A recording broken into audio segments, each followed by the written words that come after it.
नमस्कार दोस्तों Disney plus Hotstar पे लाइफ हिल गई नाम का नया शो मैं देखने की कोशिश कर रहा था। शो में टोटल 6 एपिसोड हैं, 40 मिनट के आसपास की लेंथ है प्रत्येक एपिसोड की। एंड इस शो का जैसा टाइटल है लाइफ हिल गई, इस शो के मैंने 3 ही एपिसोड देख पाए हैं और मेरे दिमाग का दही हो गया। मेरा दिमाग हिल गया कि मैंने क्या देख लिया।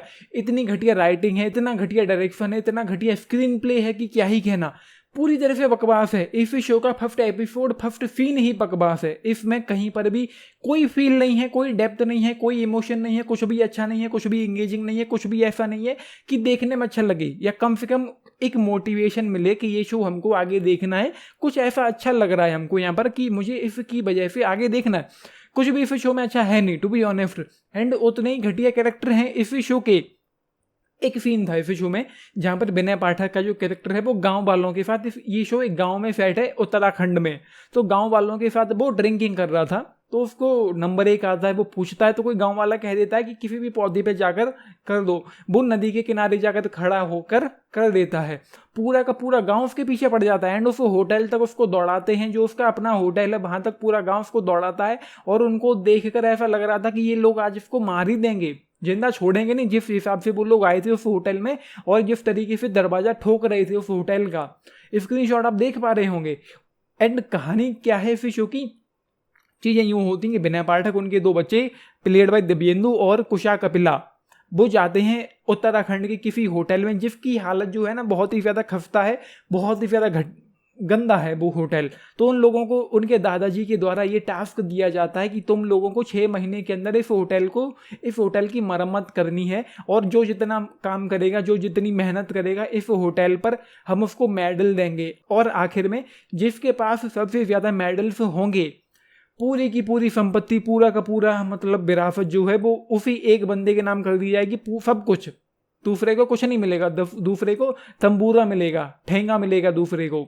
ये वो ऐसे कह देते हैं। एंड मतलब इसमें क्या फरपैर है, इसमें क्या सेंस है कि आप एक बच्चे को बस ये कहकर कि जो ज्यादा मेहनत करेगा उसी को पूरी की पूरी प्रॉपर्टी दे देंगे?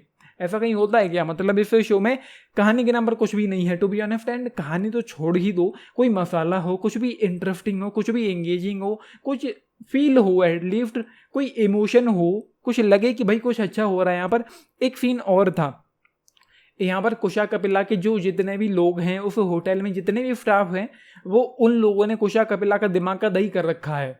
एंड वो जितना परेशान हो चुकी है उन लोगों से, उतना उससे ज्यादा परेशान मैं इस शो के 3 एपिसोड से हो गया था। ये इंटरेस्टिंग नहीं है, इसका उल्टा है, इरिटेटिंग है। एंड उन लोगों को, उन दोनों को इस होटल की मरम्मत करने के लिए कहा जाता है। एंड शुरुआत में हम क्या देखते हैं कि जो होटल की हालत है वो बहुत ही ज्यादा खस्ता है, बहुत ही ज्यादा गंदा है, बहुत वाहियात हालत में ये होटल है। 2-3 सीन बीतते हैं और हम क्या देखते हैं कि होटल जो एकदम चमकने लगा है। पता नहीं कैसे हुआ, कौन, कोई ऊपर से कोई जादू चल गया या पता नहीं भगवान कर गए, पता नहीं कैसे हो गया, कब इतनी खस्ता हालत से होटल एकदम चमकने लग गया, ये कैसे हो गया हमको पता नहीं चलता यहाँ पर, बस ये है। एंड उसके बाद क्या ही था, तीसरे एपिसोड में एक मोमेंट था जब कुशा कपिला का कैरेक्टर अपने जो स्टाफ है, जो वर्कर्स हैं, उनसे कहती है छुट्टी लो, you all really deserve a break. वहां से मैंने भी सोच लिया अब मैं नहीं देखूंगा बिल्कुल भी, अब मुझसे नहीं देखा जा रहा ये शो। एंड मैंने छोड़ दिया। जैसे तैसे 3 एपिसोड मैंने देख पाए। फर्स्ट एपिसोड, फर्स्ट सीन से इसमें कोई फील नहीं है। फिर भी मैंने कोशिश करी कि चलो देखते हैं, एटलीस्ट आधा शो तो देख ही लें, ताकि आप लोगों को बता पाऊं कि 3 एपिसोड में भी यहाँ पर कुछ होता नहीं है, कोई सेंस नहीं है, कोई फरफर नहीं है, कोई लॉजिक नहीं है, पोटेंशियल के नाम पर कुछ भी नहीं है, ट्रीटमेंट के नाम पर कुछ भी नहीं है, ड्रामे मसाले के नाम पर कुछ भी नहीं है। ये है इस शो में। एंड दिव्येंदु इस शो में थे, तो मुझे लगा कि हो सकता है कि कुछ अच्छी बात हो। रात को जब ये शो रिलीज हुआ था हॉटस्टार पर, तो मैं 11:11 के साथ चला गया था G5 पर। उसमें 8 एपिसोड थे और यहाँ पर 6 एपिसोड थे। उसके बावजूद मैंने वो शो चुना आधी रात में जिसमें 8 एपिसोड है, जिसकी लेंथ ज्यादा है, और वो मेरा डिसीजन सही था बिल्कुल।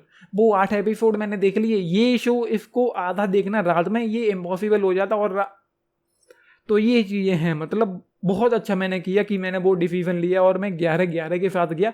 ये कचरे का ढेर, इसमें कोई डाउट नहीं है, मेरी तरफ से 0 इस शो के लिए। कहानी पर मैं एक बार थोड़ा और बता देता हूँ, जो हॉटस्टार के पेज पर लिखा हुआ है। जब भाई बहनों को पहाड़ियों में एक बेकार पड़े होटल को पुनर्जीवित करके विरासत की दौड़ में शामिल किया जाता है, तो वे प्रतिद्वंदी बन जाते हैं। कौन विजयी होगा, ऐसा लिखा हुआ है हॉटस्टार के ऑफिशियल पेज पर, और हॉटस्टार से याद आया इन लोगों के पास अपना कुछ भी ओरिजिनल अच्छा है नहीं, बस एक ही शो था जिसका नाम है स्पेशल ऑप्स, वो हर मामले में ग्रेट था। उसके अलावा जो भी है और जो कुछ अच्छा है भी थोड़ा बहुत, वो कहीं ना कहीं से बेस्ड है। जैसे कि द नाइट मैनेजर, वो एक इंग्लिश शो का रीमेक है। मोहित रैना का शो था द फ्रीलांसर, वो एक बुक पर बेस्ड है। तो जो कुछ अच्छा थोड़ा बहुत इनके पास है भी, वो कहीं ना कहीं से उठाया हुआ है, इनका अपना ओरिजिनल नहीं है। जो ओरिजिनल है वो है one and only the special ops, वो ग्रेट है हर मामले में। एंड वो शायद ग्रेट इसलिए है क्योंकि उसको नीरज पांडे ने बनाया है। बाकी इनके पास जो अपना है वो तो एक से बढ़कर एक घटिया। भी हाल ही में हमने बैड कॉप देखा है, उससे पहले भी कुछ देखा है। एंड एक शो और था अभी हाल ही में मैंने देखा, लुटेरे था, वो भी एक नंबर का घटिया शो था। तो अगर लिस्ट बनाई जाए ना कि इंडिया में सबसे घटिया कंटेंट प्रोवाइडर कौन है, तो नंबर 1 पर मुझे लगता है कि जियो सिनेमा आएगा, एंड नंबर 2 पर भाई हॉटस्टार को ही आना चाहिए, एंड नंबर 3 पर मैं रखूंगा प्राइम वीडियो को। उनके पास भी कुछ अच्छा बचा नहीं है आज की डेट में। तो ये है शो मेरी तरफ से भाई 0 इस शो के लिए। आप लोगों ने देखा है, देख रहे हैं, अपने टेक्स लिख के बताना। बाकी लाइक शेयर सब्सक्राइब करना चैनल को, वीडियो को। And this is Nitish, I am signing off, thank you.